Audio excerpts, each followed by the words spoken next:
नगर news 24 प्रतिबिंब जनमानसांचे।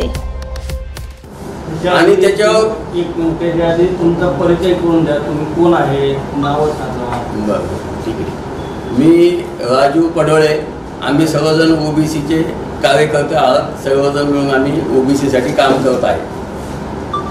नमस्कार। ओबीसीसाठी म्हणजे कुठली संघटना आहे का तुमची? संघटना आहे का? नाही, ओबीसी फक्त। सर, मला वाटतं आमचं बोलणं कंप्लीट झाल्यानंतर मग प्रश्न घेतले तर थोडंसं नंतर होईल। आधी तुम्ही कोण आहे हे तर सांगा ना। आम्ही सर्वजण ओबीसी साठी काम करतो। मी वामन भाऊ भदे, गेल्या 22 वर्षापासून सामाजिक क्षेत्रात काम करतोय आणि ओबीसीच्या लढ्यामध्ये गेल्या 4 महिन्यापासून प्रचंड मोठा संघर्ष अहमदनगरमध्ये आणि महाराष्ट्रामध्ये करतोय।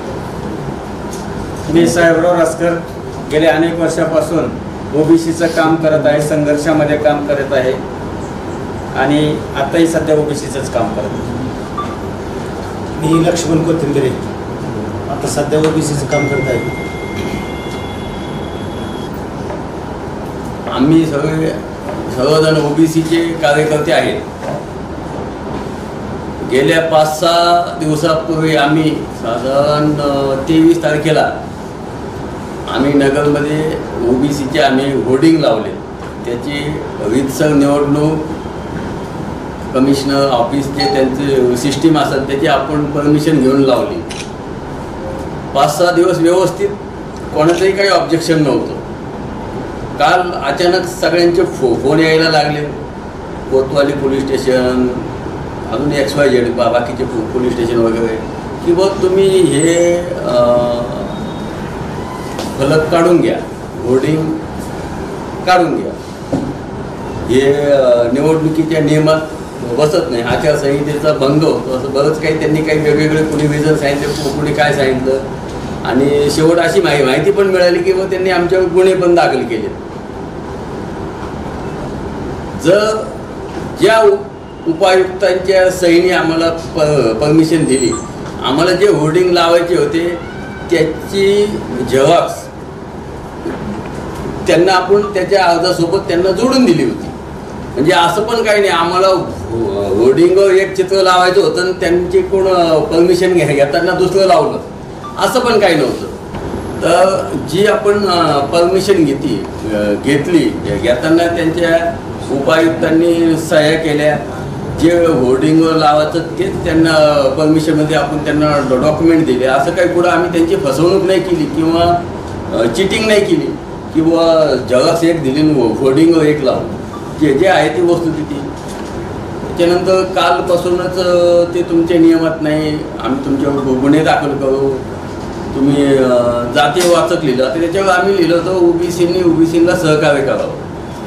याच्यामध्ये आम्ही पुढं मतदान पण नाही मागितलं, इलेक्शन कमिशनरच्या हिशोबाने सहकार्य म्हणजे कोणत्या पण प्रकारचंही येऊ शकतं ना, सामाजिक येऊ शकतं, आर्थिक येऊ शकतं। सहकार्य मागणं हा काही गुन्हा नाही असं मला वाटतं।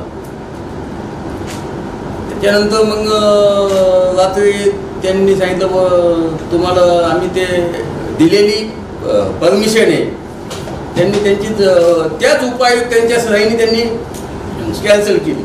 ज्यांनी दिली त्यांनीच केली कॅन्सल। माझ्यामध्ये जे दिली त्याच्यानंतर कॅन्सल करायचा अधिकार त्यांच्या कोणीतरी XYZ वरिष्ठ अधिकाऱ्यांनी केलं पाहिजे। ते असं एक साधा एक नियम असतो असं मला वाटतं। बाकीचे त्यांचे प्रोटोकॉल काय असतील ते त्याच्याप्रमाणे त्यांनी केलं असेल, आपल्याला त्याच्यामध्ये पण नाही जायचं। आणि त्यांच्या ऑफिसमधून फोन आला, तुमचं ते होर्डिंगचं आम्ही परमिशन कॅन्सल केलं, तुम्ही येऊन पत्र घेऊन जा। त्यांच्याकडून काल आपण ते रीतसर पत्र वगैरे घेऊन आलो आणि त्यांनी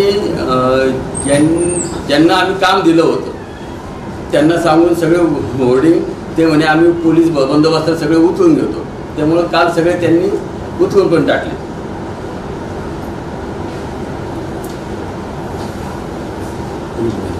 किती होर्डिंग लावले होते? साधारण 14 असतील।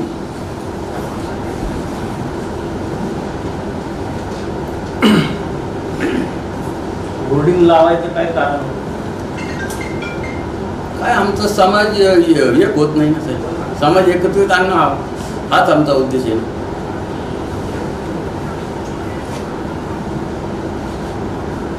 हल्ली हे सगळं जाहिरातीचं युग आहे म्हणून त्याचा एक आपण वापर केला. जसं आपण ते फेसबुकला टाकतो, व्हॉट्सअपला टाकतो, तसं आपण एक त्याचा एक माध्यमाचा हे केला, आपण यूज केला तो.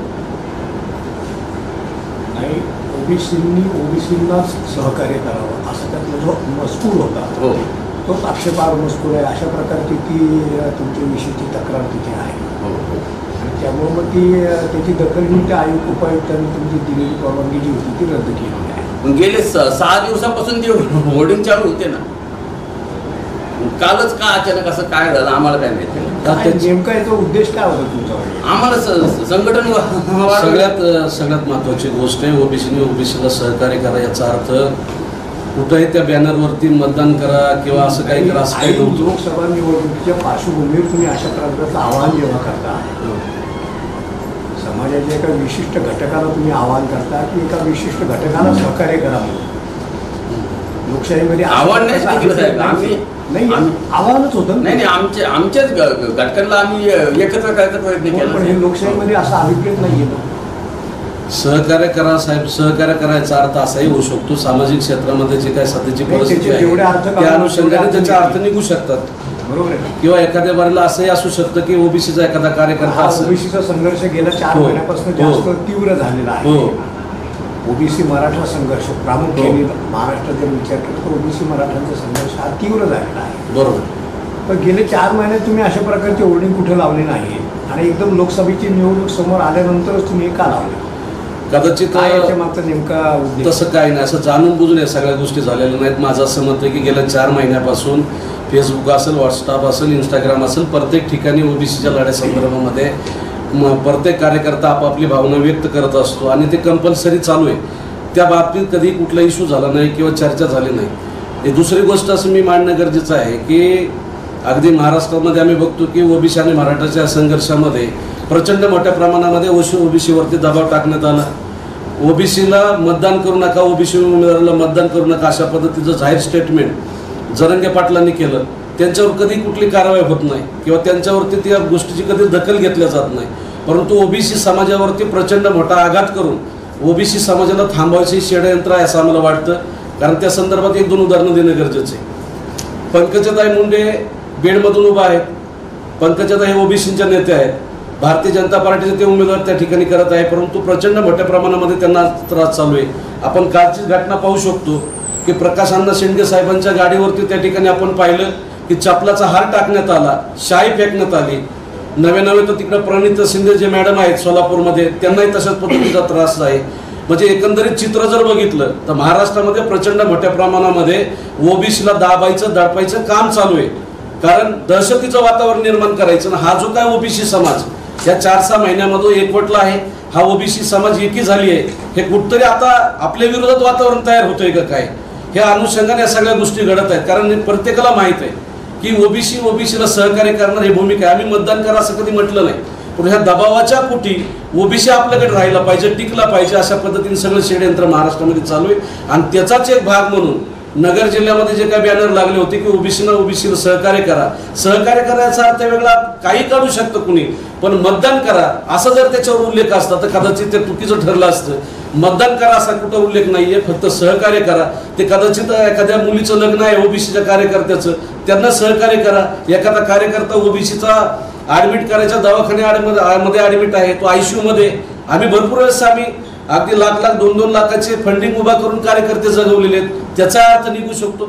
म्हणजे तुम्ही मतदान करा असा जर अर्थ आम्ही काढला असता तर 100% प्रशासनाने ते हटवायला पाहिजे होतं किंवा आमच्या कारवाई करायला पाहिजे हे आम्ही मान्य करतो. परंतु आम्ही तसे बॅनर टाकले नाही. ऐन निवडणुकीच्या काळात तुम्ही दुसरं कसलं आव्हान, सामाजिक आणि आर्थिक म्हणजे निवडणुकीचं वातावरण सुरू आहे आणि त्याच्यातलं गृहीत मात्र सामाजिक आणि आर्थिक सहकार्याचं होऊ शकत नाही ना. निवडणुकीच्या काळात निवडणुकीतच सहकार्य करणं, तुम्हीच जाणीवपूर्वक ते लपवलं आणि तुम्हीच आता उदाहरणं जे देत आहे, पंकजा मुंडेंचं दिलं, शेंडगेंचं दिले, हे सगळे राजकीय उदाहरणं देतात. एकीकडे राजकीय उदाहरणं देतात, दुसरीकडे मतदानाचं नाही असंही सांगता. मी तुमच्याच बोलण्यात विरोधाभास जाणवतोय ना. तुम्ही जी परवानगी घेतली होती परवानगी ती दिलीप खेडकर यांच्या प्रचारात होर्डिंग लावून परवानगी घेतली होती त्यांनी तसं फिर्यादीत उल्लेख केला त्यांनी केलाय. हो ठीक. आता काय होतं एक आम्ही जसं इथं होर्डिंग लावलंय तसं आम्ही व्हॉट्सअपवर त्याच्याबद्दल आम्ही केलं आव्हान केलंय ना. व्हॉट्सअपवर केलं फेसबुकवर केलं. तुम्ही हेच का काढलं मग ते पण काढायचे ना त्याला पण बंदी घालायची ना. दुसरी गोष्ट प्रकाशानं मांडणं गरजेचं आहे की जर ओबीसीचे फ्लेक्स लागत असतील आणि ओबीसी हटवले जात असतील तर आचारसंहिता एका बाजूला नसली पाहिजे. आचारसंहिता सर्वांना लागू असली पाहिजे असं माझं मत आहे. आणि ह्या सगळ्या गोष्टीमधून मग फक्त ओबीसीचे बॅनर हटवले जात असतील आणि त्यांना तसं जर वाटत असेल तर आम्ही त्याच्यात आमचं काय म्हणणं नाही आहे. परंतु या ठिकाणी जरांगे पाटील ज्या पद्धतीने स्टेटमेंट या ठिकाणी महाराष्ट्रामध्ये करत आहेत आणि वातावरण दूषित करत आहेत ते सुद्धा चुकीचं आहे. त्यांच्यावरती सुद्धा जरांगे पाटलांवरती सुद्धा कारवाई झाली पाहिजे. कारण ते ओपन स्टेटमेंट करत आहेत की ओबीसीच्या कुठल्याही उमेदवाराला मतदान करू नका, ओबीसीचे उमेदवार पाडा, अशा पद्धतीचं ओपन स्टेटमेंट त्या ठिकाणी आपण मीडियाच्या माध्यमातून बघतोय. तर मग मी प्रशासनाला पण विनंती करेन की प्रशासनाने कारवाई करत असताना दुजाभाव न करता दोन्ही बाजूचा विषय पाहून जरांगे पाटलांवर सुद्धा कारवाई त्यांनी केली पाहिजे असं मला वाटतं. अशी मागणी तुम्ही करा ना, लेखी मागणी करा प्रशासनाकडे, मागणी करा ना नाही नक्कीच तुम्ही सुद्धा फिर्याद दाखल करू शकता. नाही करू ना आम्ही ते आता इथून पुढे करूच आहेत. नक्कीच सर, आपण जे म्हणताय त्या पद्धतीने आजचा हा जो काही विषय आहे तो एकदा संपल्यानंतर आम्ही सगळे जाऊन त्या संदर्भामध्ये सुद्धा प्रशासनाकडे तक्रार दाखल करणार आहोत की जेणेकरून जो कोणी स्टेटमेंट अशा पद्धतीचं करून महाराष्ट्रामध्ये धुई निर्माण करत आहे किंवा जातीयतेय निर्माण करत आहेत. कारण महाराष्ट्र इथून पाठीमागे आपण बघितला की गुण्यागोविंदानं राहणारा महाराष्ट्रामध्ये, देशामध्ये महाराष्ट्राचं उदाहरण फुलेशाह आंबेडकरांचं छत्रपती शिवाजी महाराजांचं नाव घेऊन दिलं जातं की हा गुण्यागोविंदाने जाती धर्मामध्ये विभागलेला असलेला पण एक संघ राहिलेला महाराष्ट्र आहे. त्याच्यामध्ये तेढ निर्माण होतोय. आम्ही आता पाहतो की प्रत्येक गाववाईज अशी परिस्थिती आहे की अगदी लग्न कार्य असेल, किराणा दुकान असेल, काही असेल तर अगदी वेगळ्या पद्धतीचा तिढा निर्माण झाला आणि हे घडण्यासाठी प्रचंड मोठ्या प्रमाणामध्ये ओबीसीच्या विरोधात दबाव टाकला जातो. त्या ठिकाणी अन्याय केला जातो. कारण आम्ही पाहिलं नाव्यांचे कुटुंब काही ठिकाणी मागच्या काही 2-4 महिन्यापूर्वी त्यांना मारहाण केली गेली. नाभिक संघटनेच्या कार्यकर्त्यांना, मातंग समाजाच्या काही कार्यकर्त्यांना मारहाण केली, आमच्या ओबीसीचा काय कार्यकर्ता त्यांना मारहाण केली. म्हणजे हे जे काय घटना घडते तर जरांगे पाटील जे काही चुकीचं स्टेटमेंट करते त्यामुळं महाराष्ट्रामध्ये एक जातीय तेढ निर्माण होती आणि म्हणून हे जातीय तेढ निर्माण करणाऱ्या जरांगेंवर कायदेशीर कारवाई झाली पाहिजे असं आम्हाला वाटतं. काही वर्षापूर्वीपर्यंत असं एक म्हणजे कुठल्याही संघटना, समाजाच्या संघटना एक माणुसकीला धरून आवाहन करताना दिसायच्या. आता फक्त आपल्या जातीपुरतं पाहताना दिसतात. आपल्याच जातीला सहकार्य करा, आपल्याच जातीला हे करा. हे माणुसकी लोक पावत चालली काय, माणुसकी म्हणजे त्यांच्यातनं माणुसकीची भावना संपत चालली असं एक चित्र निर्माण झालेलं आहे. असं काही नाहीये सर. आपल्याच समाजाला सहकार्य करा, आपल्याच समाजापुरतं पहा असं काही नाही. भावना बळावत चाललेली आहे. असं काही नाही सर.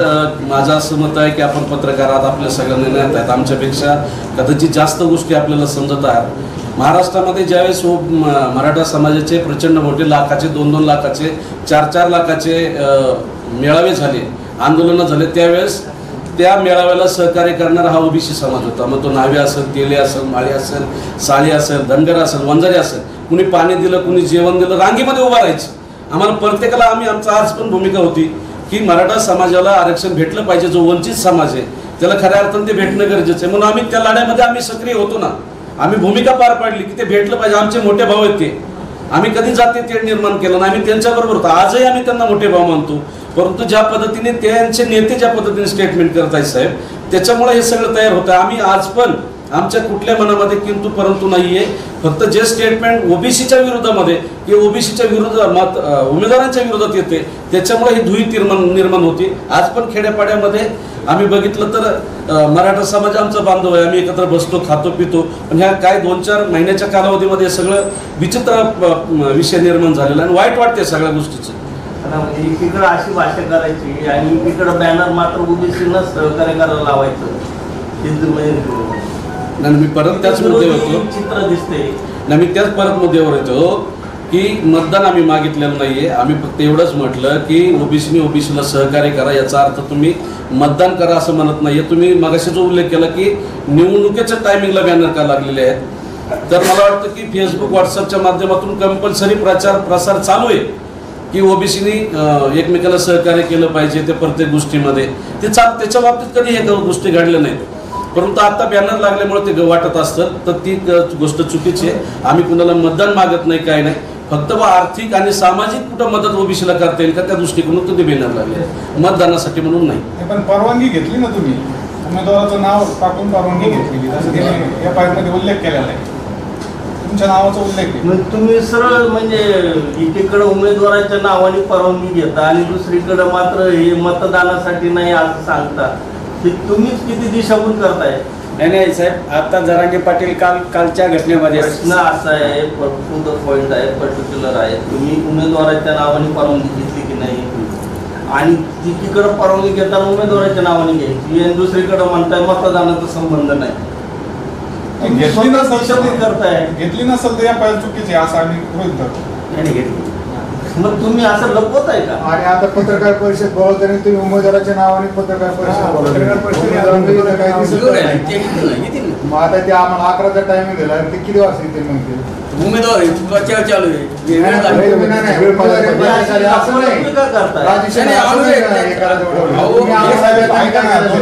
आम्हाला पण पत्रकार म्हणून मर्यादा असतात ना काही, पण तुम्ही चुकीची माहिती देऊन आम्ही चुकीची छापणार का? आम्हाला तुम्ही पत्रकार परिषदेमध्ये काय घेतात, लोकसभेचे उमेदवार दिलीप खेडकर येते, मग त्या येणे सगळे आले आणि तुम्ही आले पातळून निघाले, त्यांची गाडी तुमच्याच बोलण्यातनं लपवालपवी स्पष्ट होत नाही.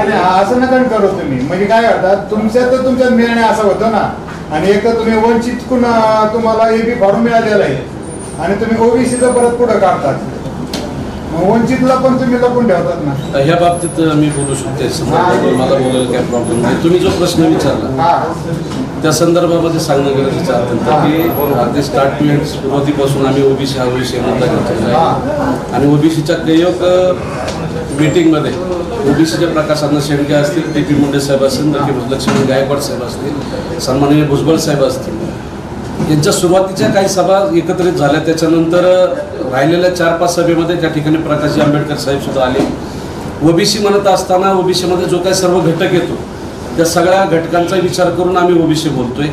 आणि आता सुद्धा जे काय समजा एबी फॉर्म वंचित बहुजन आघाडीचा जोडलेला आहे, तर ते हे सगळ्या गोष्टी करत असताना वंचित ओबीसी बहुजन आघाडी ही जस्ट आम्ही आता एवढ्यात सगळ्या आमच्या नेत्यांनी निर्माण केलेले आहे, त्याचा एबी फॉर्म सध्या भेटत नशी परिस्थिती आहे. म्हणून आम्ही सगळ्यांनी मिळून कार्यकर्त्यांनी ओबीसीच्या ठरवलं की ओबीसीचं जर आपल्याला लढा उभा करायचा असेल तर आपल्याला महात्मा फुले आणि डॉक्टर बाबासाहेब आंबेडकर या दोन्ही विचाराच्या माणसांची सांगड घालायला लागेल, तेव्हा कुठं आपण विधानसभा लोकसभेला नगर दक्षिणमध्ये निवडून येऊ शकतो, असं चित्र निर्माण करू शकतो. आणि म्हणून ओबीसी बहुजन पार्टी आणि वंचित बहुजन आघाडी या दोन्हीची ताकद एकत्र घेऊन संयुक्त उमेदवार म्हणून आम्ही नगर दक्षिणमध्ये दिलीप खेडकर साहेबांना घेऊन जात आहोत. प्रश्न साधा सरळ आहे, प्रेस खेडकरांची आहे, उमेदवारांची आहे, ते उपस्थित नाही, बोलतायत तुम्ही. दुसरीकडं त्यांच्या नावाने बॅनरसाठी परवानगी घेतली, पण तुम्ही म्हणतायत मतदानाचा संबंध नाही. किती म्हणजे तुमच्यात किती गोंधळ आहे किंवा तुम्ही लपोलपी करताय याच्यातनं दिसतंय की सर. एक गोष्ट तुमच्या प्रश्नावर क्लिअर करणं गरजेचं आहे की ज्यावेळेस नगर दक्षिणमध्ये काम करत असताना आम्ही काही कार्यकर्ते राहायला नगरमध्ये, राजू भाऊ राहिला नगरमध्ये, आम्ही राहिला शिरवंद्यामध्ये आणि खेडकर साहेब पाथर्डीमध्ये राहिला. कदाचित नगरमधल्या काय प्रक्रिया कंप्लीट करत असताना राजूभाऊंच्या माध्यमातून ते जे काय आहे समजा अर्ज वगैरे ते झालेले असतील आणि ते केल्यानंतर तर होल्डिंग वगैरे लागलेत. आता आमचा बेसिक काय राहतो की बाबा होल्डिंग लागलेले, होल्डिंग फक्त ओबीसीला सहकार्य करा हेच आहेत, वेगळं काय नाही. पण तुम्ही जे म्हणता की दिलीप खेडकर साहेबांच्या नावाने अर्ज देऊन ते केलं आम्ही नाही म्हणत, ते FIR मध्ये हो हो FIR मध्ये आहे. तर ते का म्हणजे ते मला माहित नव्हतं, त्यामुळे कदाचित परवानगी तुम्ही घेतली म्हणजे माहित पाहिजे ना. ते मला मी त्यांचं गैरसमज दूर करतो. मला माहित नव्हतं, शेजारी बसलेल्याला माहिती कसं असतं माहिती आहे का, माझं असं मत आहे की चुकीचं स्टेटमेंट माझ्याकडून पण झालं नाही पाहिजे, आणि ते होत असत तर त्या ठिकाणी मी चुकीचं आहे, परंतु ते मला माहीत नव्हतं. आणि जर ते परवानगी घेऊन काढलेलं असेल नाही का, तर त्या संदर्भामध्ये जास्त काही बोलणं योग्य मुळात असं सांगा की जर हा मजकूर जो आहे तुमच्या मतानुसार राजकीय नाही, तर मग ते जो काय अर्ज महापालिकेकडे दिला गेला त्याच्यामध्ये उमेदवाराच्या नावाचा उल्लेख करून परवानगी मागण्याचं काय कारण होतं? साहेब बोलतील ना अर्ज तुम्ही केलात ना, तुम्ही सांगू आता शकता. साहेब तुम्ही सुरुवातीला जे स्पष्टीकरण दिलं कार्ड आहे आमच्यावर अन्याय झाला, तर मग आता तुम्हाला उत्तर देणं बरोबर आहे ना. साहेब बोलतील ते आज बोलतील, पण तुम्ही उत्तर द्या ना. तुम्ही काय म्हणले की मी असं म्हणालो की तुम्ही अर्ज जो दिला त्याच्यामध्ये दिलीप खेडकरांचं नाव टाकलं, उमेदवाराचं नाव टाकलं. एकीकडे तुम्ही इथं स्टेटमेंट असं करताय की तो मजकूर जो आहे तो राजकीय मजकूर आहे, निवडणुकीचा संबंध नाही, बरोबर ना? निवडणुकीशी संबंध नाही असं स्टेटमेंट आहे. तुम्ही दिलीप खेडकरांचं नाव कशाला टाकलं मग? दिलीप खेडकरांचं नाव टाकून तो परवानगीचा अर्ज कशासाठी दिला होता हे मी विचारतो. वर्डिंगचा ना कसं असतं साहेब, या इलेक्शन काळामध्ये ते म्हणे उमेदवाराचं नावच पाहिजे. ऍक्च्युअली माझ्या नावाने मला द्यायचं होतं, पण ते म्हणे उमेदवाराचं नावच पाहिजे. आता मी तो बनवतो कळत यांच्या मागे तर आम्हाला जायचं होतं, फक्त आम्हाला यांच्या मागे उघड जाता येत नाही काही लोकांना.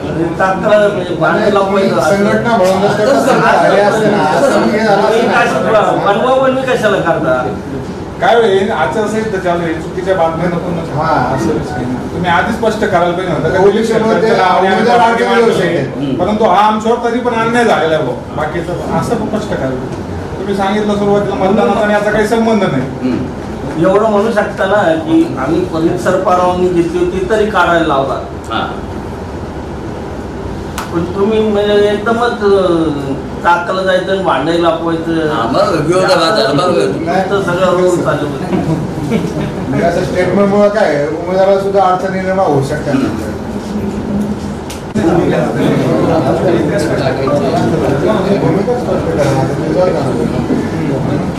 खेडकर साहेब ऑलरेडी खूप उशीर झालेला आहे, आम्हाला पुढची पण एक प्रेस आहे. आपण विषयाला तातडीने सुरुवात करा. ऐका ना, 2 मिनिटं विषय समजून घ्या तुम्ही. सहकारी पाडोळे तर तिने आधी सुरुवातीला सांगितलं का नगर शहरामध्ये जे बोर्ड लागले ओबीसीने ओबीसीला सहकार्य करावं, ह्या बोर्डवर आमच्यावर अन्याय झाला, ते बोर्ड काढून टाकले गेले. परंतु त्यांनी हे सांगितलं नाही की ती परवानगी तुमच्या नावाने घेतली होती. जशी FIR दाखल झालेली आहे त्याच्यात तुमचा उल्लेख आहे, तुमच्या नावाने त्यांनी परवानगी घेऊन ते बोर्ड लावले, तसा कोणताही उल्लेख त्यांनी केलेला नाही. आता ते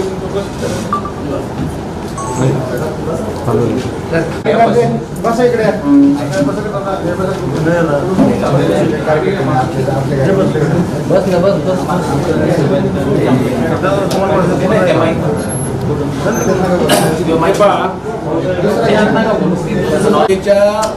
कोणत्याही उमेदवाराला रितसर प्रचार करण्याचा अधिकार आहे, आणि तो प्रचार करण्यासाठी जे काही वेगवेगळे माध्यम आहेत तर त्याचा तो वापर करत असतो आणि त्यांनी करायला पाहिजे.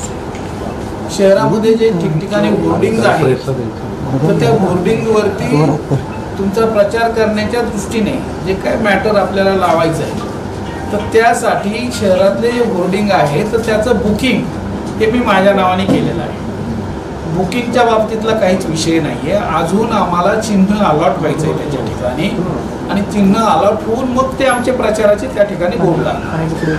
आत्ता सध्या कुठलाही प्रचार करण्याचा कुठलाही माझ्या नावाचा फोटो, माझ्या नाव असणारं किंवा मला मतदान करा किंवा या पक्षाला मतदान करा असा कुठंही होर्डिंग लागलेलं नाही, असं कुठेही बॅनर लागलं.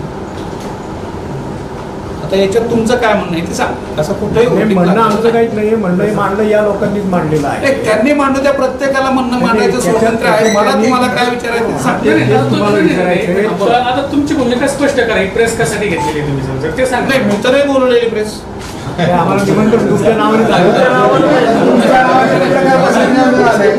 निमंत्रण सुद्धा तुमच्या नावाने आलेले आहे. तुमच्या नावाने निमंत्रण आलं. माझ्यांना पाडण्याचा प्रयत्न नाही, असू द्या, बरोबर आहे ना. पण मला विचारलं पाहिजे ना, तुम्ही म्हटलं की तुमचा विषय आहे, तुम्हाला जर घ्यायची नसेल तर आम्ही निघून जातो, काय अडचण नाही. तुम्हाला हे केलेलं आहे, तो विषय घेण्याचा नाहीये. प्रेसला आला, तुम्ही कोणी बोलवली, काय बोलवली, ठीक आहे, माझ्या वतीने यांनी बोलवली असेल, त्याच्यात काही विषय नाहीये. तर तुम्हाला मला काय विचारायचं? नाही, तुम्हाला जर प्रेसच बोलवायचे नसेल तर आम्हाला काय विचारायचं नाही तुम्हाला. आलाय ना आता, बोलवलं नाही, आलाय ना, ठीक आहे ना, तुमचं स्वागत करतो मी. प्रश्न असा आहे की त्यांना ऐकून घ्या, याच्यामध्ये की एवढ्या मोठ्या निवडणुकीमध्ये अनेक कार्यकर्ते असतात, अनेक माणसं असतात, वेगवेगळ्या पद्धतीने ते कामं करत असतात. तर त्याच्यामध्ये ठीक आहे की त्यांनी माझ्या वतीने प्रेस बोलवले, तुमचं स्वागत करतो. आणि तुम्ही काय सर, तुम्ही स्वतः म्हणता मी काही प्रेस बोलवली नाहीये. तुम्ही बोलवणारे माझ्या वतीने बोलवणं फरक आहे ना. तुम्ही बोलवलेलं नाही ना, म्हणतोय ना, ठीक आहे, माझ्या वतीने बोलवले, तुमचं स्वागत करतोय. तेच सांगतोय. इथं प्रश्न कोणी बोलवली की मी ते सांगितलं की मी डायरेक्ट त्याच्यामध्ये बोलवलेली नाहीये. ठीक आहे, तेच म्हणताय की तुमच्या माझ्या वतीने बोलवली, काय हरकत नाही ना. मी कुठं नाही, होर्डिंग विषयी तुम्ही बोला, तुमचं मत सांगा. ते माझं नाही, तुम्हाला काय विचारायचं मी ते सांगितलं. तुमच्या होर्डिंगवर किंवा महापालिकेने आक्षेप घेतला, नगर रचनाकारांनी फिर्याद दाखल केली, आता तुमच्या नावाने ते होर्डिंग लागले होते, नावाने म्हणजे तुमच्या नावाने परत घेण्यात. काय होर्डिंग काय लागले ते तर सांगा मला. नाही, त्यांना नाही, मी तुम्ही जर मला प्रश्न विचारताय काय होर्डिंग लागलं, काय मॅटर काय आहे त्याच्यावर. तुम्ही जर अनभिज्ञ असताना ना आम्हालाच प्रश्न करत असाल ना, तर आम्हाला प्रेस घेण्यात काही इंटरेस्ट नाही. तसं नाहीये की काय तुमची भूमिका मांडायची असेल तर तुम्ही मांडा, आम्हाला त्याच्यावर काही क्रॉस करायचं असेल तर करू. तुम्हाला आमच्याकडे याच्यासाठी प्रेस नाही. तुम्हाला तुमची भूमिका मांडायची असेल तर सांगा, नाही तर आम्ही जातो. तेच मी सांगतोय तुम्हाला की अजून प्रचाराचे कुठलेही होर्डिंग त्या ठिकाणी लागलेले नाहीयेत, लावलेले नाहीयेत. अजून रितसर आज आम्हाला चिन्ह वाटप होणार आहे, ते झाल्यानंतर आमचा रितसर त्या ठिकाणी प्रचार सुरू होणार आहे. तुम्ही जे होर्डिंगच्या बाबतीमध्ये बोलतायत किंवा जे काही काल टीव्हीवर दाखवलं जातंय, ओबीसीने ओबीसीला सहकार्य करा. सहकार्य हा शब्द महत्वाचा आहे, याचं सगळ्यांनी नोंद घ्या. सहकार्य म्हणजे प्रत्येक गोष्टीचं असतं. आपण म्हणतोय अरे मला सहकार्य कर, बिझनेसमध्ये मला सहकार्य कर, बोलण्यामध्ये मला सहकार्य कर. सहकार्य करा, याच्यामध्ये मतदान करा किंवा राजकीय पक्षाला द्या असं काही नाही. ज्यांनी तो काही FIR दाखल केलेला असेल तो पूर्णपणे विपर्यास केलेला आहे, याच्यामध्ये कुठलंही गैर नाही. ओबीसीने हा काही जात पण नाहीये, ओबीसी हा जात नाही, हा संवर्ग आहे. आणि ओबीसीने हे करा, एवढं चांगली समाजामध्ये सलोखा निर्माण करण्याची भावना आहे. जर ओबीसी मध्ये जर तेढ निर्माण करणार असेल, त्याच्यात भांडणं लावणार असताल, तर ओबीसीने ओबीसीला सहकार्य करा, हा मेसेज शहरामध्ये देणं मला याच्यामध्ये काही गैर वाटत. निवडणुकीच्या तोंडावर देण्याचं काय कारण आहे? निवडणुकीच्या तोंडावर नाही असं काय मत दिलं जातं, फक्त निवडणुकीच्या तोंडावर तुम्ही त्याच्यावर फोकस करताय असं सातत्याने बोललं जातं. ऐका, एक मिनिट, नाही मला कंप्लीट करू दे, बोलू नका. ओरडून नाही बोलत, माझा आवाज तसा आहे, माझा आवाज तसा आहे. पत्रकारांच्या ओरडायचं काही कारण तुमच्यावर बिलकुल ओरडत नाही, मी कधीच ओरडत नाही, शांतपणानेच बोलतोय. फक्त मागच्याला माईक नाही, मागच्याला ऐकायला जात ना. ठीक आहे, मी अजून कमी करतो. ऐकायला जात असेल मग मला सांगायचं की आतापर्यंत जेवढेही कार्यक्रम झाले, जेवढ्या सभा झाल्या ओबीसीच्या बाबतीमध्ये, त्याच्यामध्ये असं आव्हान करण्यात आलेलं आहे, ओबीसी एकत्र राहा, ओबीसीने ओबीसीला सहकार्य करावं, असं सातत्याने मागच्या 6 महिन्यापासून बोललं जात आहे. आता निवडणुकीच्या तोंडावरती किंवा असं का बिलकुल त्याच्यामध्ये काही नाही आहे. हे जे काही होर्डिंग लागलेले आहेत त्याची रितसर परवानगी घेऊन लागलेले आहेत. आणि एखादा अधिकारी त्या ठिकाणी परवानगी देतो, 5-6 दिवस त्या ठिकाणी होर्डिंग राहतात आणि त्याच्यानंतर अचानक कुठेतरी कोणीतरी त्या बाबतीत बोलतो आणि तोच अधिकारी ज्यांनी परवानगी दिली तो ती रद्द करतो. रद्द केल्यानंतर त्यांनी ते होर्डिंग काढले, तो विषय खरा तर तिथं संपायला पाहिजे. पण त्याच्यामध्ये मुद्दाम काहीतरी दुसरा हे करून त्याच्यामध्ये जे काही केलंय, कारण अजून मला माहिती नाही FIR ची काय कॉपी आहे, त्याच्यामध्ये काय नमूद केलेलं आहे. जेव्हा ती माझ्या हातामध्ये येईल तेव्हाच मी त्याच्यावर स्पष्टीकरण देऊ शकेल. परंतु हे जे काय ओबीसीने ओबीसीला सहकार्य करा, याच्यामध्ये काही गैर नाही. इथं सुद्धा मी आता आवाहन करतोय की ओबीसीने ओबीसीला सहकार्य केलं पाहिजे. आज संपूर्ण महाराष्ट्रामध्ये जी जातीय तेढ निर्माण केलेली आहे, खरं तर त्याच्यावर बोललं जायला पाहिजे. मराठा समाज खुशाल तिथं म्हणतोय, एक मराठा लाख मराठा. काल सुद्धा त्याच्यामध्ये वारी याची लोकसभेची जी काही बसमध्ये होतं त्याच्यामध्ये मोठमोठ्या घोषणा देण्यात आलेल्या आहेत, त्या सगळ्या रेकॉर्डवर आहेत, त्या मीडियावर आहेत. गावागावामध्ये ठराव केले जातात, गावागावामध्ये ओबीसीच्या नेत्याला त्या ठिकाणी हाकलून दिलं जातंय. हा कोणता प्रकार आहे? त्या बाबतीमध्ये कोणी बोलत नाहीये, त्या बाबतीमध्ये कारवाई होत नाहीये. परंतु असं एखादा मुद्दाम ओबीसीच्या नेत्याला, ओबीसीच्या उमेदवाराला टार्गेट केलं जातंय. याचे मी कितीतरी उदाहरणं दिली. आता कालच प्रकाश अण्णा शेंडगे ओबीसी बहुजन पार्टीचे राष्ट्रीय नेते आहेत, त्यांच्या गाडीवर शाई फेकून त्या ठिकाणी चपलेचा हार घातला. त्याशिवाय त्या ठिकाणी पत्रक ठेवलेलं आहे, त्या पत्रकामध्ये नाही त्या गोष्टी त्या ठिकाणी बोलल्या गेलेल्या आहेत. दुसरी गोष्ट, पंकजाताई जे आहेत की बीडच्या लोकसभेच्या उमेदवार आहेत, त्यांना काळे झेंडे दाखवले गेले, त्यांच्या गाड्या अडवल्या गेल्या, त्यांना चलेजावच्या घोषणा देऊन त्या ठिकाणी पाठवलं गेलं. महादेव जानकर आहेत, ही काय कोणाची हे नाही आहे की त्यांना गावामध्ये गेल्यानंतर हनुमान मंदिराचं दर्शन घ्यायचं होतं, ते दर्शन घेण्यासाठी पण सुद्धा रोखलं गेलं. ही जी काय झुंडशाही आहे, ही काय दादागिरी आहे, काही खपून घेतली जाणार नाहीये. कायदेशीर जे काही कारवाई होईल, जे काही तुम्ही कराल त्यालाही आम्ही कायदेशीरपणे तोंड देऊ. पण ओबीसीनी ओबीसीला सहकार्य करा, याच्यामध्ये मला काही गैर वाटत नाहीये. होर्डिंग लागलेले आहेत ते पण गैर नाहीये. आणि जर प्रशासनाचा कुठलेही ज्याच्या हातामध्ये आता सत्ता आहे ते गैरवापर करत असतील तर मी त्याचा जाहीर निषेध करतो. आणि जेवढं आमच्या ओबीसी नेत्याला जे काही टार्गेट केलं जात आहे, ज्या पद्धतीने केलं जात आहे, त्याचाही मी या ठिकाणी सर्व ओबीसी बांधवाच्या वतीने जाहीर निषेध करतो. पूर्वी मगाशी आता हे तुम्ही जे सगळं झालं ना प्रश्नोत्तर, त्याच्यावर मगाशी तुम्ही यायला प्रचंड उशीर केला, त्याच्यामुळं सगळे प्रश्नोत्तर त्या निमित्तानं झालेले, त्यामुळे परत तेच प्रश्न विचारावं लागतंय. प्रश्न नाही विचारायला म्हणजे वेळ जातोय.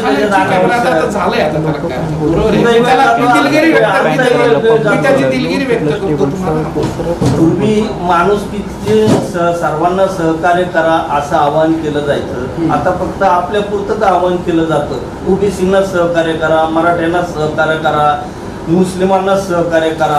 माणूस म्हणून सहकार्य करणं हे काही कमीपणाचं वाटायला लागलंय का काय नेमकं? म्हणून फक्त ओबीसींना सहकार्य करा याचा खरंच सगळ्यांनीच विचार केलेला पाहिजे. याची दिसत नाही बॅनरवर. ऐका ना, याचा सर्वांनी म्हणतोय मी, ज्यांनी सुरुवात केलेली आहे, एखाद्या माणसाने समोरच्यानी जर एखाद्या वाईट गोष्टीची सुरुवात केली असेल, चुकीचा पायंडा पाडत असेल आणि तो समोरच्याला, आज समजा मला एखादा येऊन मारतोय सातत्याने आणि मी जर त्याला काहीच रिॲक्ट नाही केलं तर, आणि मला त्या ठिकाणी जर दुर्बल समजलं जात असेल किंवा माझ्यावर अजून अन्याय केला जात असेल तर त्या ठिकाणी तुम्हाला कधीतरी रिॲक्ट व्हावंच लागतं.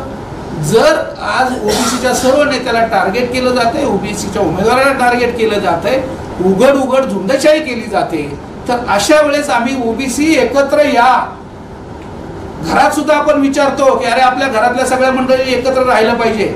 आपली भाऊबंदकी असेल तर तिथं सुद्धा आपण आवाहन करतो अरे आपल्या भाऊबंदकीने एकत्र राहिले पाहिजे. ओबीसी ही जात नाहीये, ओबीसी हा गट आहे, संवर्ग आहे आणि त्या गटातील सगळ्या लोकांनी एकत्र राहण्याचं आवाहन करणं हे बिलकुल चुकीचं नाहीये. तुम्ही म्हणतात ते बरोबर आहे, माझा प्रश्न वेगळा आहे. मी तुम्हाला म्हणतो माणुसकीनं सहकार्य, माणसाने माणसाला सहकार्य करा असं आवाहन करणं लाजिरवाणं वाटायला लागलंय का? बिलकुल नाहीये, तसंच आहे ते. ओबीसीनं सहकार्य करा असं आवाहन करण्याची वेळ आली आहे, तसंच आहे ते. हे माणुसकीने नाही. समजा आता माणसाने यांनी याला सहकार्य, आपण नाव घेऊन सहकार्य करतो, रामा तू कृष्णाला सहकार्य कर, आणि तुम्ही माणसं तसा आहे तो प्रकार, माणुसकीचाच आहे. फक्त आम्ही त्याला नाव देतोय. जे काही संवर्ग आहे, ओबीसीनी ओबीसीला सहकार्य करा, याच्यात वेगळं नाही. माणसंच माणसाला सहकार्य करतात. ओबीसी मधले सुद्धा माणसंच आहेत आणि आम्ही त्यांनाच आवाहन करतोय की बाबा रे एकत्र राहा, आपल्यात फूट पाडू नका, भांडणं करू नका, सहकार्य करा. सगळ्या गोष्टीमध्ये, बिझनेसमध्ये सहकार्य करा. जशा काही ठराविक कम्युनिटी त्यांच्या लोकांना पुढे आणण्यासाठी एकमेकाला सहकार्य करतात, सहकार्याची आर्थिक मदत करतात, काही वेळ आली तर तिथं उभा राहतात. म्हणूनच ह्या संघटना असतात. प्रत्येक समाजामध्ये संघटना आहेत. का त्या ठिकाणी संघटना तयार होतात? काही गरज नाही संघटनेची. जर त्या संघटनेचे जे सदस्य आहेत त्यांच्यावर होत असेल तर ती संघटना त्या ठिकाणी पुढे येते. तसंच आमचं चाललेलं आहे की ओबीसी आम्ही एकत्र करण्याचा प्रयत्न आहे आणि त्याच्यामध्ये काही गैर नाहीये. आम्ही जातीला नाही करत त्या ठिकाणी एकत्र, ओबीसी म्हणून करतोय. याचा कृपया कोणी वेगळा अर्थ घेऊ नका. याचा जर व्यवस्थित सहकार्य हा खूप सोबर आणि चांगला शब्द आहे.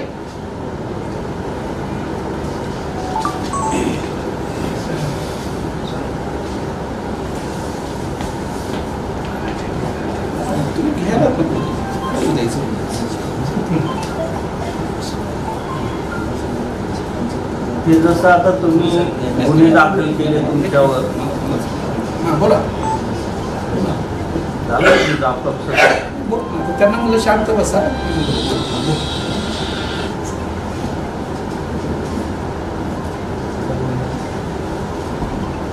हे जे तुम्ही आता केलं की तुमच्या विरुद्ध गुन्हे दाखल झालेले माहिती नाही मला, माहिती नाही. तुमच्या सहकार्यांना माहिती आहे? ठीक आहे ना, मला माहिती नाही. ठीक आहे, जेव्हा येतील तेव्हा त्याचं त्यावेळेस मी उत्तर देईन. कोणाला विचारू? तुम्हाला मला विचारा विचारा विचारा ना मला. मी फक्त म्हटलं माहिती नाहीये, बस. पुढचा प्रश्न विचारा तुम्ही. अशी जेव्हा तुम्ही ऑब्जेक्शन घेता मराठा समाजाकडनं जे होतं त्याला आम्ही रिॲक्ट होतो आहे असं तुम्ही म्हणाले ना, असं वातावरण सुरू आहे म्हटलं. रिॲक्शन मी जनरल सांगितलं तुम्हाला की रिॲक्ट होणं साहजिक आहे. जेव्हा समोरचा माणूस एखाद्याला 10 वेळेस मारतो त्यावेळेस मी शक्य अशी ती हे सांगितले. मी माझ्याबद्दल नाही बोललो, जनरल टर्म मध्ये सुद्धा आपण बोलतो. तर ते जनरल टर्म मध्ये काय असतं तर ते मी तुम्हाला सांगितलं. आम्ही बिलकुल रिॲक्ट झालं नाही, पण माणसावर खूप अन्याय व्हायला लागला. खूप एखाद्याने समोरच्याला 4 झापडा मारल्या तर तो त्याचा हात तरी धरायचा प्रयत्न करतो. हे नॅचरल रिॲक्शन आहेत असं मी तुम्हाला सांगत होतो. त्याच्यामुळे ओबीसी समाजाच्या जे काही बाहेर बोललं जातंय, जे काही एकमेकाच्या बद्दल बोललं जातंय, हे नॅचरल रिॲक्शन्स आहेत. माझे व्यक्तिगत रिॲक्शन आहे त्याच्याबद्दल तुम्ही बोला, मी सांगतो तुम्हाला. हे होर्डिंग काढले जे आहेत आणि जे गुन्हे दाखल झाले आहेत हा ओबीसी समाजावरती किंवा ओबीसी संवर्गावरती मोठा अन्याय झालेला आहे अशी भावना आहे. अरे एकच मिनिट, माझा प्रश्न पूर्ण होईल. तर या गोष्टीचा समाज संघटित होण्याच्या दृष्टीने फायदा होणार आहे का? नाही, हे पहा, वर्षानुवर्ष अगदी किती हजारो वर्षापासून ओबीसी समाजावर अन्यायच होत आलेला आहे. तो आम्ही निमूटपणे सहन करत आलेलो आहे. याच्यावर अनेक गाणे तयार झालेले आहेत, अनेक ठिकाणी बोललेले आहेत. आणि आमच्यावर अन्याय होतो हे सांगणं गुन्हा नाहीये की आमच्यावर अन्याय होतोय. आत्ताही तेच ओरडतोय आम्ही की आम्ही चुकून उभा राहिलोय लोकसभेच्या उमेदवारीसाठी. तर त्याच्यासाठी ही सगळं आमच्यावर आम्हाला दडपण्याचा, दाबण्याचा, आमच्यावर अन्याय करण्याचा अजून एक नवीन प्रकार आहे की जेणेकरून की आम्ही याच्यामधून माघार घ्यावी, आम्ही लोकसभा लढू नये. सध्या संविधानाची पूर्ण वाट लावली जाते, कुठली लोकशाही मार्गाने होत नाहीये. प्रशासनामध्ये मी पण काम केलेलं आहे. एक अधिकारी परवानगी देतो त्या ठिकाणी आणि कुठलंही कारण नसताना त्या ठिकाणी समोरच्याला नोटीस पण न देता नॅचरल जस्टिस म्हणून तुम्ही त्याला कमीत कमी एक्सप्लेनेशन कॉल करायला पाहिजे होतं. तुम्ही ते न करता तुम्ही परवानगी देताय आणि कुठलं एक्सप्लेनेशन न घेता कॅन्सलही करताय. त्याचबरोबर नोटीस न देता तुम्ही सांगताय त्याच्यावरून नोटीस न देता एक्सप्लेनेशन न घेता तुम्ही गुन्हे दाखल करताय. हे कशाचं प्रतीक आहे? हे पूर्ण ऐकून घ्या, येतो तुमच्या प्रश्नाकडे. हे अगदी दादागिरीचं प्रतीक आहे, झुंडशाहीचं प्रतीक आहे, हातातल्या सत्तेचा गैरवापर करण्याचं प्रतीक आहे. आणि याच्यातून जो तुमचा प्रश्न आहे किंवा हे असं केल्याने तुम्हाला डायरेक्टली इनडायरेक्टली फायदा होतोय का किंवा ओबीसी येतोय, तो प्रश्नच नाहीये. आम्हाला अशा पद्धतीने ओबीसी एकत्र आणायचा नाहीये. आम्हाला हात जोडून ओबीसी एकत्र आणतोय आम्ही की बाबा रे एकत्र या, आपल्या माणसाला सहकार्य करा. याच बाबतीमध्ये नाही, सगळ्या बाबतीमध्ये सहकार्य करा.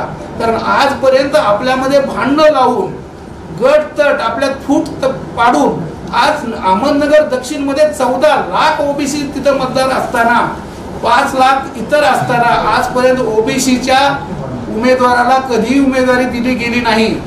काही सांगतात की आमचा DNA हा ओबीसीचा आहे, फक्त सांगण्यासाठी आहे का? जेव्हा तुम्हाला उमेदवारी देण्याचा प्रश्न येतो तेव्हा बहुसंख्य ओबीसी असणाऱ्या ठिकाणी उमेदवारी का दिली जात नाहीये?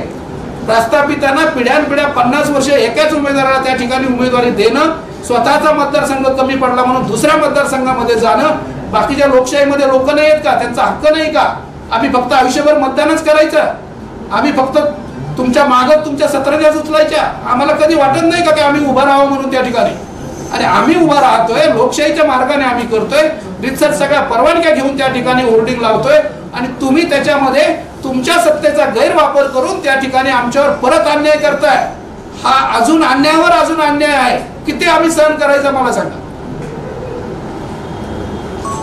होर्डिंग काढण्यामागं सत्ताधाऱ्यांचा सत्ताधाऱ्यांनी केलेला गैरवापर आहे असं तुमचं मत? प्रश्नच नाही. त्याशिवाय जो अधिकारी त्या ठिकाणी परवानगी देतोय आणि तोच अधिकारी कॅन्सल करतोय, याच्यात नॅचरल आहे. त्याच्यावर दबाव असल्याशिवाय, कोणीतरी त्याच्यात इंटरफेअर केल्याशिवाय असं होऊ शकत नाहीये. तुमची पुढची भूमिका काय असणार आहे याबद्दल? नाही, काय जर लिगली असेल तर त्याला लिगली आम्ही त्याला तोंड देऊया. पहिली गोष्ट चुकीचं आहे, त्याचा आम्ही या ठिकाणी धिक्कार करतो. सहकार्य करा जर असणं हे जर याला जातीय तेढ तुम्ही समजणार असाल तर, आणि तुम्ही जे जातीवाचक शब्द वापरताय, तुम्ही अनेक गोष्टी करताय, तर सगळ्यावर सरसकट FIR दाखल व्हायला पाहिजे. ज्यांनी ज्यांनी ओबीसीच्या बाबतीत बोललंय, ज्यांनी ज्यांनी मराठ्याच्या बाबतीत बोललेलं आहे, सगळे रेकॉर्डर आहेत, आजकाल सोशल मीडियावर आहेत, सगळ्यावर त्या ठिकाणी FIR दाखल व्हायला पाहिजे. सर्व ओबीसी समाज आज तर असं होईल की तुम्ही ओबीसी शब्द मला उच्चारून देणार नाहीये. एवढी मुस्कटदाबी तुम्ही करणार, याच्यामध्ये आहे काय? ओबीसीनी ओबीसीला सहकार्य करावं, गैर काय मला काहीच कळत नाहीये. आपण बोलता ओबीसीनी ओबीसीला सहकार्य करावं, सर्व ओबीसी समाज तुमच्या बरोबर आहे का? तो नंतरचा भाग आहे का नाहीये? लोकशाही आहे. मी विनंती करणं तुम्हाला एखाद्या गोष्टीच्या बाबारे असं करा, माझं का मी विनंती करायचं? त्याला किती प्रतिसाद द्यायचा हा त्याचा प्रश्न आहे. तुम्ही आज जेव्हा प्रचाराला जाता तेव्हा मला सगळे भरघोस मताने विजयी करा आपण असं आव्हान करतो, तरी त्याचं डिपॉझिट जप्त होतं. मग त्याने आव्हान नाही करायचं का? त्याने बोलायचं नाही का? विनंती करायची नाही का?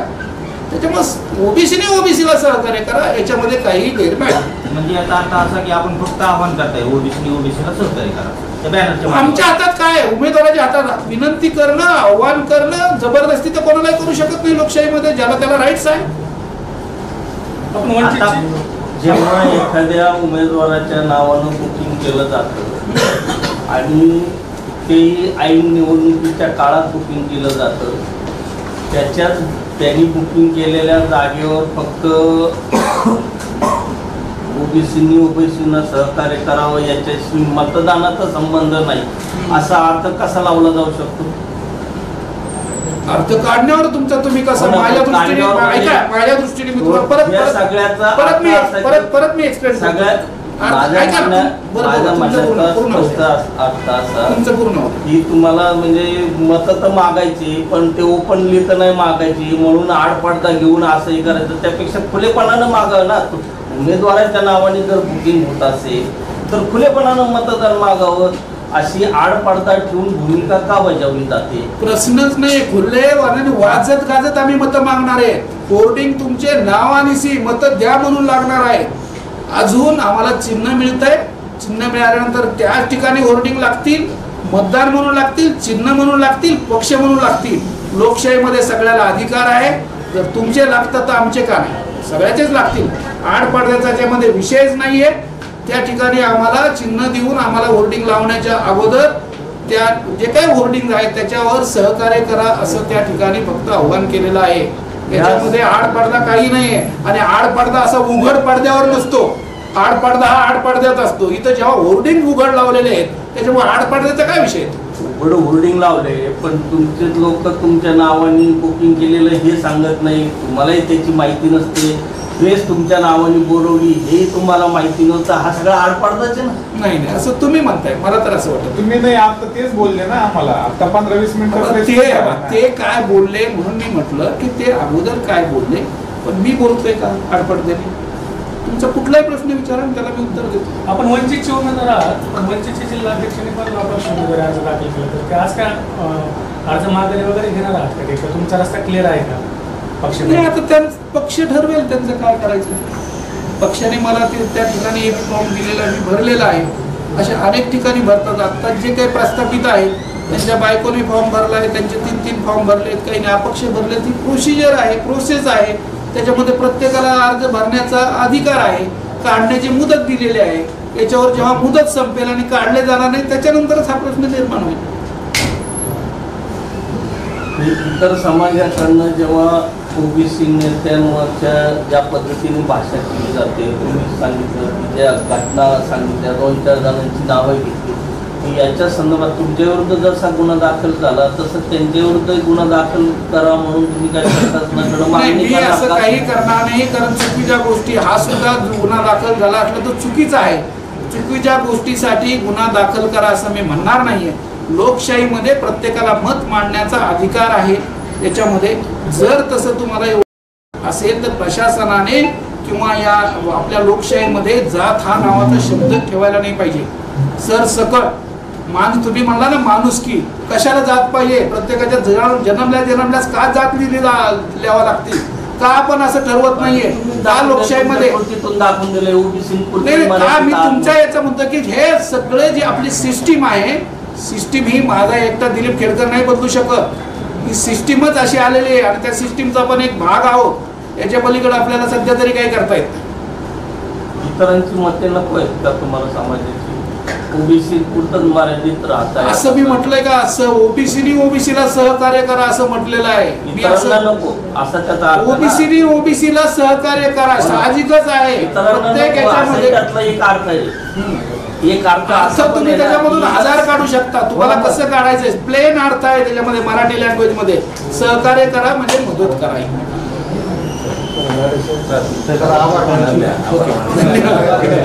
खूप खूप आभारी आहे. तुम्हाला वाट पाहावी लागली माझी, त्याबद्दल पुन्हा एकदा दिलगिरी व्यक्त करतो. नगर न्यूज 24 प्रतिबिंब जनमानसांचे.